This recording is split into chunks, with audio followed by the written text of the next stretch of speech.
Hello everyone, I am Pallavi Mishra and welcome back to my channel learn to teach. तो हम कर रहे हैं कानपुर यूनिवर्सिटी, जिसे आप CSGM यूनिवर्सिटी के नाम से भी जानते हैं, BEd semester 4।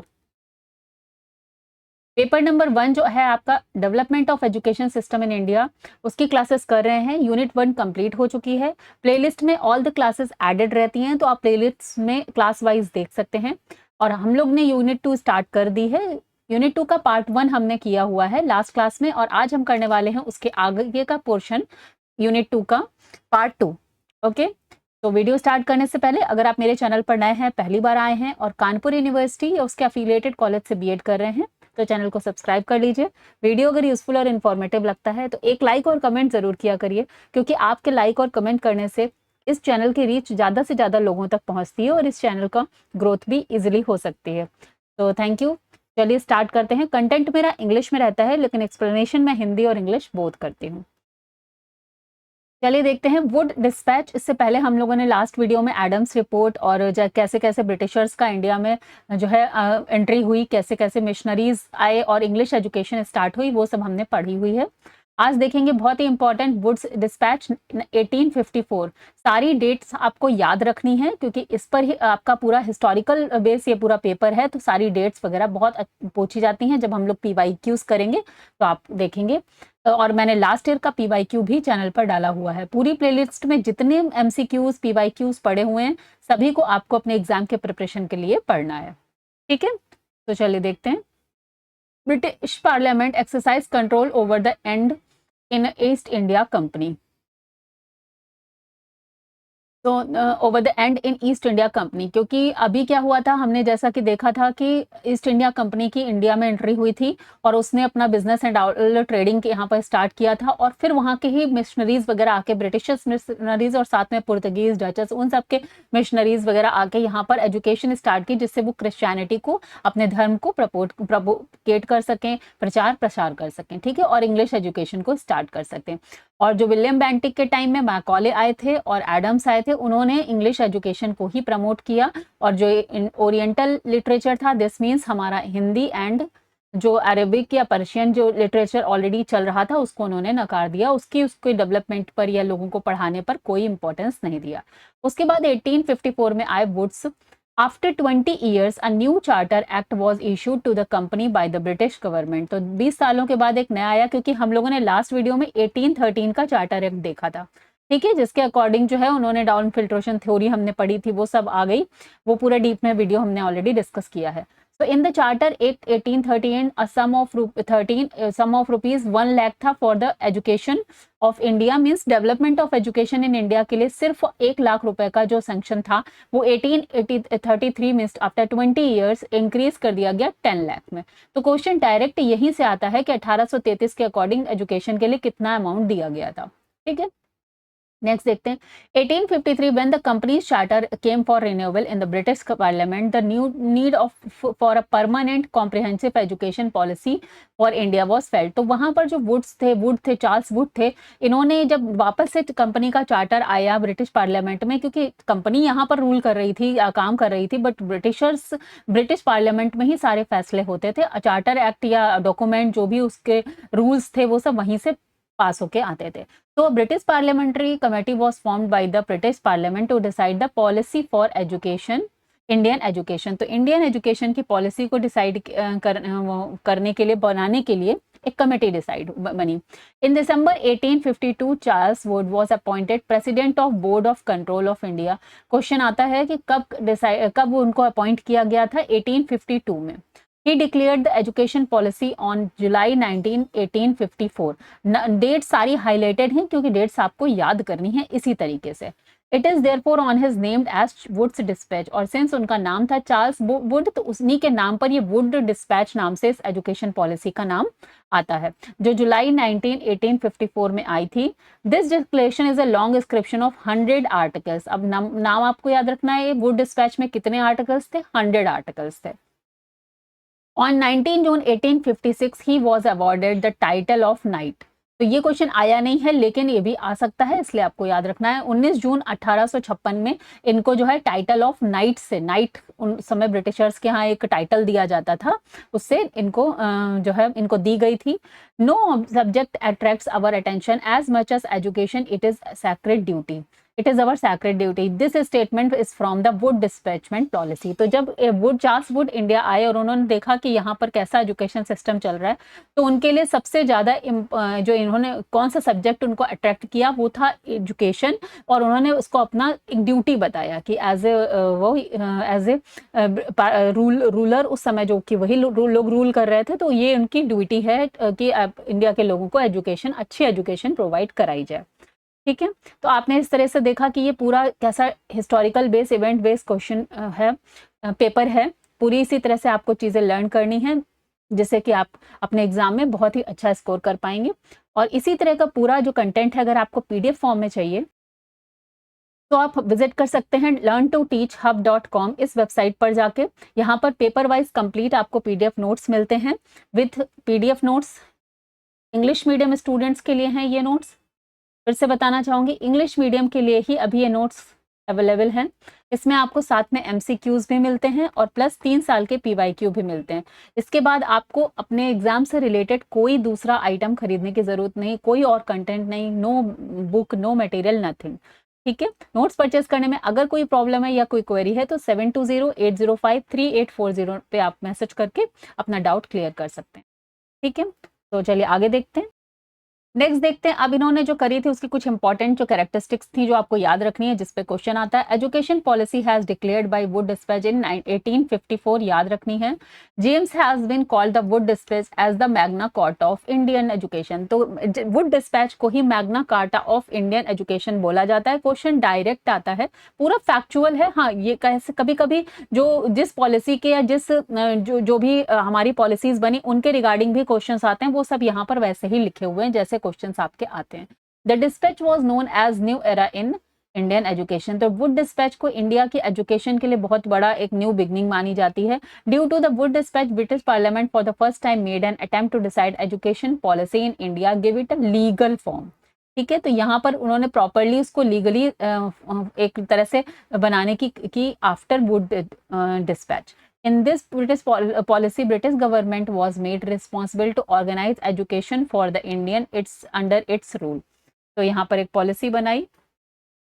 It was declared in this policy that the Department of Public Instructions for Education will be established in all the provinces ruled by the company in India. तो जहां जहां जिस जिस एरिया में प्रोविंसेस में company का rule था, वहां पर क्या बनाया गया, एक public instruction for education department बनाया गया। क्वेश्चन आता है कि सबसे पहली बार public instruction for education department किसके अंतर्गत बना, किसने बनाया या किसने उसको सजेस्ट किया, तो वुड डिस्पैच, याद रखना है। For the first time in this report it was declared that the financial aid grant in aid, ठीक है, will be given to every educational institution irrespective of their religion domination. तो grant and aid को पहली बार कहाँ पे बताया गया था, किसने अलाउ किया, वो भी वुड डिस्पैच था। मीन्स कुछ फाइनेंशियल जो है हेल्प दी जाएगी एजुकेशनल इंस्टीट्यूशंस को, और वो सिर्फ मिशनरीज स्कूल ही नहीं होंगे, कोई भी रिलीजन का वो स्कूल हो, हर किसी को एक जो है फाइनेंशियल आर्थिक रूप से सहायता दी जाएगी। ग्रांट इन एड इसे बोलते हैं। ये भी फर्स्ट टाइम कहाँ पे हुआ, वुड डिस्पैच में। Provision to sanction this grant on different subjects like building, construction, science laboratory construction, salaries to teacher and scholarship। तो इन सारी चीज़ों पर जो आर्थिक सहायता दी जाएगी, फाइनेंसेस दिए जाएंगे, पैसे दिए जाएंगे, उनको खर्च करने का प्रावधान किया गया, सैंक्शन किया गया। Organisation of education at 4 level. इसके बाद ऑर्गेनाइजेशन ऑफ एजुकेशन सबसे पहली बार 4 लेवल पे बताई, primary, middle, high school and higher education. जबकि पहले, इससे पहले क्या था कि हायर एजुकेशन की ही ज्यादातर बात हो रही थी, और उसमें भी ये था कि हर लेवल पर पूरी हायर क्लास के लोगों को ही पढ़ाया जाएगा, वो भी एक बात वहां पर थी। ठीक है, बट यहाँ पर अब 4 लेवल पे एजुकेशन की बात कही गई। Higher education is also 2 level, और हायर एजुकेशन को भी 2 लेवल में डिवाइड कर दिया गया, कॉलेज और यूनिवर्सिटीज में। ठीक है, चलिए एम ऑफ एजुकेशन देख लेते हैं। डायरेक्ट क्वेश्चन आ सकते हैं, which is the aim of education according to Wood dispatch, या फिर सारे 3 सही दिए जाएंगे, एक गलत दिया जाएगा। तो इस तरीके से ये पॉइंट भी इंपॉर्टेंट हो जाते हैं। सबसे पहले mental development. Mental development of the Indians and to raise their intellectual standard. तो इंडियंस का मेंटल डेवलपमेंट करना है और उनको जो बुद्धिमत्ता इंटेलेक्चुअल स्टैंडर्ड को उनको बढ़ाना, to make Indian to aware about the western knowledge and science to promote their material prosperity. और उनके जो प्रॉस्पेरिटी मीन्स जो गरीबी उस समय थी उसको हटाने के लिए, मटेरियलिस्टिक प्रॉपर्टी को बढ़ाने के लिए उनको जो है वेस्टर्न नॉलेज के बारे में बताना, साइंस को उनके लाइफ में इंट्रोड्यूस करना, साइंस को बताना, to raise the living standard of Indian and to increase the amount of British goods in India.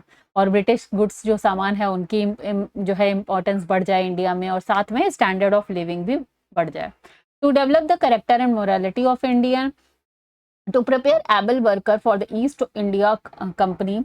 The importance of the Oriental language and the literature was accepted for the Indians and it was declared to give them a new place in the curriculum. तो since हम सब जानते हैं इससे पहले decide हो गया था कि नहीं इंग्लिश को ही अपना मीडियम ऑफ इंस्ट्रक्शन रखना है, और oriental languages means Indian languages, native languages, और साथ में हिंदी, संस्कृत और जो ये उर्दू उस समय चलती थी, अरबिक चलती थी, ओरिएंटल लैंग्वेजेस को महत्व तो नहीं दिया जा रहा था, बट वुड डिस्पैच ने उसके लिए भी बोला कि नहीं उनको भी एक्सेप्ट किया और उनको भी करिकुलम में शामिल करने के लिए बात कही।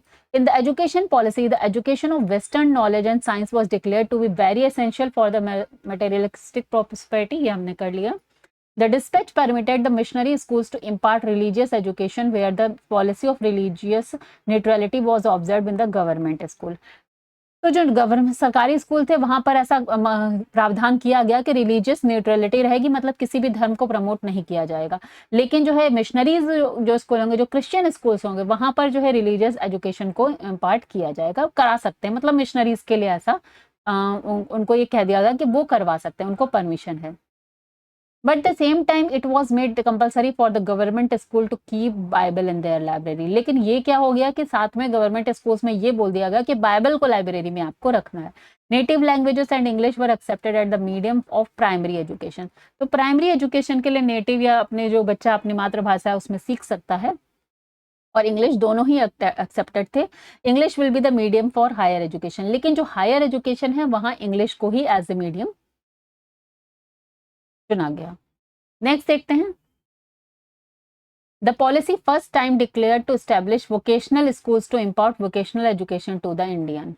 अब यहाँ पर बात हो गई फर्स्ट टाइम किसने वोकेशनल एजुकेशन की बात करी, तो वो भी वुड डिस्पैच में बात की गई थी। एस्टैब्लिश करना वोकेशनल स्कूल्स, वोकेशनल मीन्स जहाँ से बच्चे एम्प्लॉयमेंट के बारे में सीख सके, अपने नेक्स्ट फ्यूचर करियर के बारे में कुछ सीख सके, उसके लिए।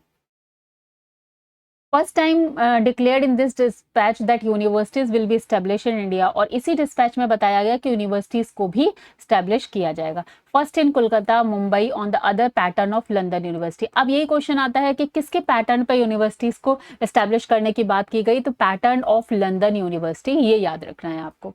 Therefore will be established, thereafter will be established in Madras and other places need arises. तो जहां जहां फिर बाद में उस तरह से हमारे यूनिवर्सिटीज का establishment हुआ।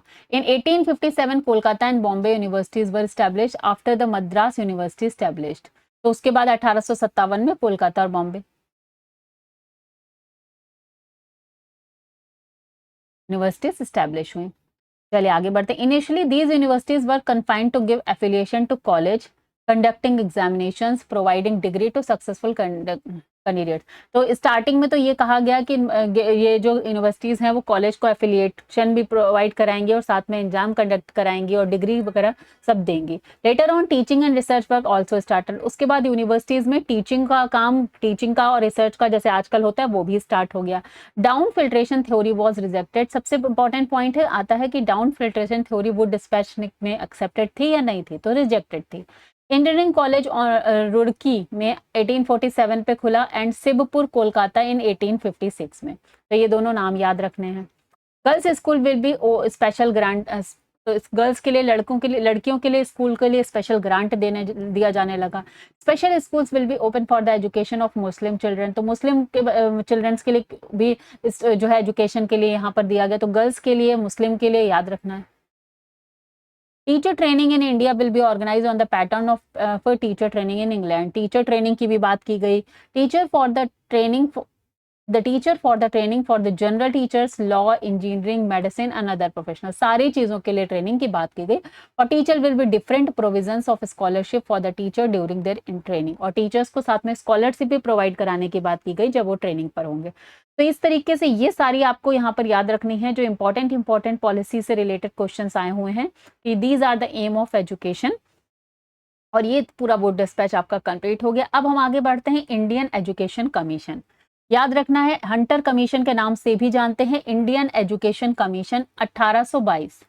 ठीक है, तो वुड डिस्पैच 1854 और इसके बाद हमें पढ़ना है 1822।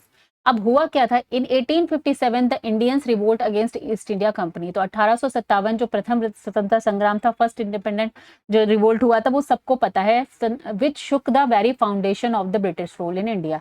तो उसकी वजह से थोड़ा सा ब्रिटिश रूल जो था वो इंडिया में हिल गया।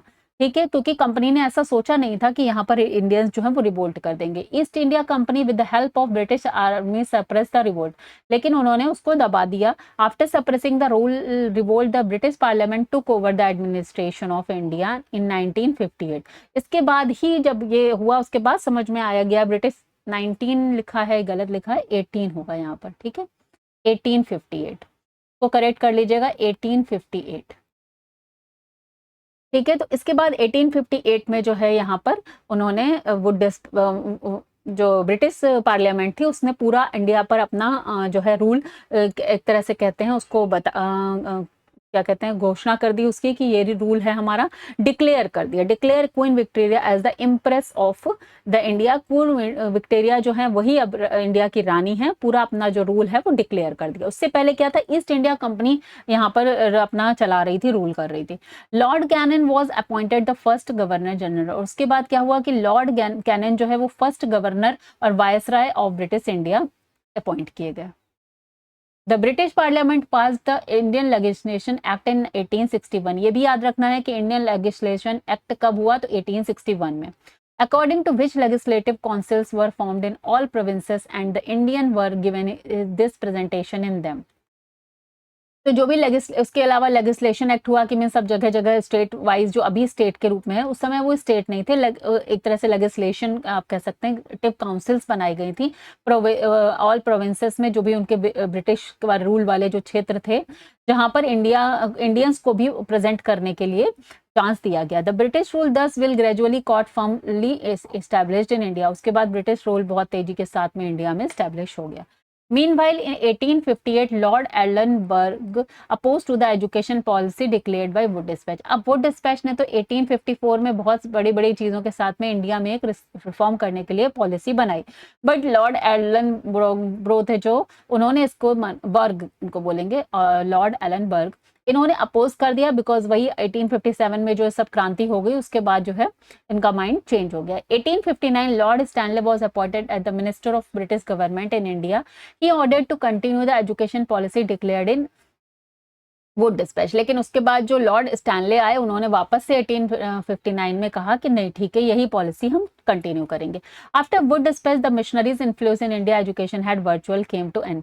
मिशनरीज का जो इन्फ्लुएंस था वो कम हो गया आफ्टर वुड डिस्पैच, क्योंकि उन्होंने सभी धर्मों के, रिलीजन्स के एजुकेशन सेंटर्स को प्रमुखता दे दी।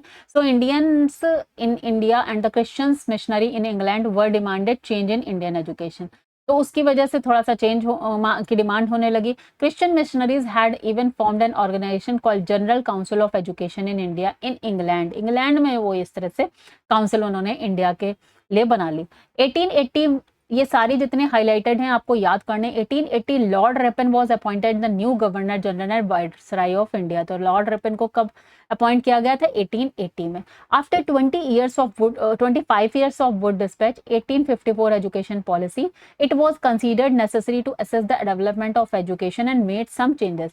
तो 25 साल हो चुके थे, तो 1880 में जब लॉर्ड रिपन को वापस से बनाया गया, तो फिर उन्होंने सोचा कि अब कुछ इसके में चेंजेस आने चाहिए इंडिया के एजुकेशन सिस्टम पे, डेवलपमेंट पे। देयरफॉर द 3 जनवरी 1882 Lord Ripon appointed the Indian education commission. तो लॉर्ड रिपन ने इंडियन एजुकेशन कमीशन, जिसे हंटर कमीशन के नाम से भी जाता है, उसको अपॉइंट किया था। कब किया था? 3 जनवरी 1882। The commission had 20 members of which 7 were Indian. Question आता है how many members are Indians, ये सब याद रखना है। नेम भी याद रखने हैं, सैयद मोहम्मद, केटी तेलंग, आनंद मोहन बोस, पी रंगनाथ मुदालियर, हाजी गुलाम, महाराजा जितेंद्र मोहन टैगोर एंड बाबू साहब मुखर्जी। ये सातों नाम याद रखने हैं, आ जाता है क्वेश्चन। डॉक्टर मिलर जो थे was the representative of Christian missionary in commission. अब इसमें हंटर कमीशन में डॉक्टर मिलर थे वो क्रिश्चियन के मिशनरीज के कमिश्नर थे। और BL राइस जो director of public instructions, Mysore was the secretary of this commission, ये भी याद रखना। और लास्ट में आते हैं William Hunter, a member of vice executive council, what was it's chairman. तो जो चेयरमैन होते हैं उनके नाम पर ही नाम पड़ा हंटर कमीशन। क्लियर हो गया। Thus the commission is also known as Hunter commission. अब इनका काम क्या था? The commission completed its work by touring the whole country. सबसे पहले तो पूरी कंट्री में उसने एक टूर किया, सर्वे किया, मीटिंग एजुकेशनिस्ट, फिर studying government record regarding education. The commission presented its 600 pages recommendation to the government in 1883। तो 1882 में हंटर कमीशन बना। उसके बाद सारे एनालिसिस करने के बाद 600 पन्ने का एक रिकमेंडेशन इन्होंने 1883 में गवर्नमेंट के सामने सजेस्ट किया। Suggestion in the context of education policy declared in Wood dispatch. अब देखते हैं इन्होंने क्या बोला। The commission more or less supported the education policy declared in Wood dispatch in 1884। तो कहीं पर सपोर्ट किया, कहीं पर थोड़ा कम भी किया। क्यों किया वो भी देख सकते। It however it mark that this policy was implemented honestly. तो पॉलिसी को ऑनेस्टली इम्प्लीमेंट ही नहीं किया जा सका था। At the same time, it also gives some suggestions for the change in the policy number. ठीक है। The government should leave the responsibility of primary education on local bodies like municipal board and district board, and that of secondary and higher education on private institutions. तो अब आपको ये बात समझ में आई होगी यहाँ पर कि लोकल बॉडीज में जो आपकी जो प्राइमरी एजुकेशन है, जैसा कि अभी क्या चलता है कि वो जो डाइट वगैरह से प्राइमरी BTC टीचर्स बनते हैं, जो प्राइमरी एजुकेशन का काम है वो म्युनिसिपल बोर्ड या डिस्ट्रिक्ट बोर्ड को दे देना चाहिए। क्वेश्चन आया हुआ है कि पहली बार किसने इस रिस्पॉन्सिबिलिटी को लोकल बॉडी को सौंपने की बात करी थी? तो किसने की थी? हंटर कमीशन ने की थी। ठीक है। और पहली बार किसने सेकेंडरी और हायर एजुकेशन को प्राइवेट इंस्टीट्यूशन ऑर्गेनाइजेशन को बात की थी? वो भी हंटर कमीशन ने की थी। चलिए नेक्स्ट देखते हैं। The government should adopt the liberal policy in grant and system beside teachers. अच्छा, यहाँ पर क्या लिबरल होना चाहिए, जो कि बनाई गई थी लिबरल पॉलिसी लेकिन हुआ नहीं था, तो उन्होंने कहा इसको होना चाहिए। Beside teachers salaries and scholarship to student, grant should also be given construction of school building and laboratory. तो उन्होंने कहा सिर्फ टीचर्स को सैलरी देना, स्कॉलरशिप देना स्टूडेंट, इसके अलावा बिल्डिंग कंस्ट्रक्शन वगैरह को, क्योंकि हो क्या रहा था कि वुड डिस्पैच में बोला तो गया था कि grant and month financial help दी जाएगी, लेकिन फ्लोर पे वो नहीं था। जैसा कि हम सभी जानते हैं कि बहुत सारी सरकारी योजनाएं आज भी बनती हैं लेकिन ग्राउंड तक नहीं आ पाती हैं। तो वही हमेशा से चलता आ रहा है, ऐसा कुछ नया नहीं हो जाता। The rules for the grant aid in should be simplified. और थोड़े सिंप्लीफाई करिए, क्योंकि बहुत सारे अगर आपने रूल्स लगा रखे कि ये भी शो करना है, वो भी शो करना है, ये पेपर वर्क है, तो ऑब्वियसली अप्लाई फिर नहीं हो पाती वो पॉलिसी, इम्प्लीकेशंस में प्रॉब्लम आ जाती है। No discrimination should be made while approving the grant to school. कोई डिस्क्रिमिनेशन नहीं होना चाहिए। The commission formulated two main aim for primary education and aim for secondary education। दो की बात करी इन्होंने। Expansion of mass education, तो mass education of practical life, इसकी बात करी। Preparation for general life, secondary education में किसकी बात करी? Preparation हो general life की। Preparation for the admission in higher education, और higher education के लिए preparation के लिए आप बच्चों को तैयार करेंगे in secondary education। The Hunter Commission suggested to divide curriculum of secondary education in two categories। तो डायरेक्ट क्वेश्चन आता है कि सेकेंडरी एजुकेशन ने दो करिकुलम को कितने पार्ट्स में डिवाइड किया था? दो पार्ट्स में, course A and course B. Course A, this curriculum will be literally hand scientific, it will be for those student who intended to go for higher education. Course A उनके लिए था, scientific होगा, literally होगा, जो hand में scientifically temper वाले होंगे जो हायर एजुकेशन में जाएंगे।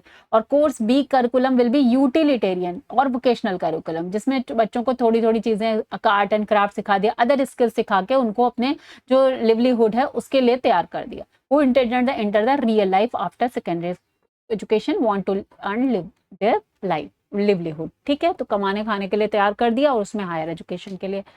नेक्स्ट आता है aim of education according to Hunter, attainment of higher knowledge, more moral uplift and knowledge of nature and religion, knowledge of the duty of citizenship, dominance of the Christian missionaries in the field of Indian education was reduced. तो जो Christian missionaries का एक dominance चल रहा था उसको कम कर दिया गया और ज़्यादा. Hunter Commission gave suggestion for the education of women, Muslims and education of backward and lower caste. इस पे क्वेश्चन आया हुआ है किस कमीशन ने दिया था इन सबके एजुकेशन का. देखिए वुड डिस्पैच में सारी चीजें जो हैं सजेस्ट की गई थी लेकिन वो अप्लाई नहीं हो पाई. बाद में अगेन हंटर कमीशन ने इन सारी चीजों को बताया. अच्छा, अब इसमें इंपॉर्टेंट डेट्स हैं वो याद रखनी. 1880 Bal Gangadhar Tilak establish the Fergusson college in Pune, ये याद रखना है. In 1886 Arya Samaj establish the Dayanand anglo Vedic college in Lahore, ये याद रखना है. 1887 arrangement for higher education in science was made in Kolkata, Bombay and Madras university, ये याद रखना है. 1898 में एनी बेसेंट एस्टैब्लिश किया central Hindu college in Banaras. ठीक है, तो ये सारी डेट्स हैं इंपॉर्टेंट जो याद रखनी है. Hunter commission remain in country next 20 years from 1883 से 1904 तक. हंटर कमीशन का जो भी ये रहा और उन्होंने जो भी पॉलिसीज लगाई वो लागू हुई. ठीक है, तो यहाँ पर आपका यूनिट 2 कंप्लीट हो गई है. नेक्स्ट क्लास में हम लोग यूनिट 3 स्टार्ट करेंगे. चलिए मिलते हैं नेक्स्ट क्लास में. Till then bye bye, take care, have a nice day and all the best. अगर आपको वीडियो यूजफुल और इन्फॉर्मेटिव लगता है तो एक लाइक और कमेंट जरूर किया करिए. और पेड नोट्स के लिए आप learn2teachhub.com पर जाकर विजिट कर सकते हैं और अपने लिए पेड नोट्स परचेज कर सकते हैं. चलिए see you in the next class. Bye bye, take care, have a nice day.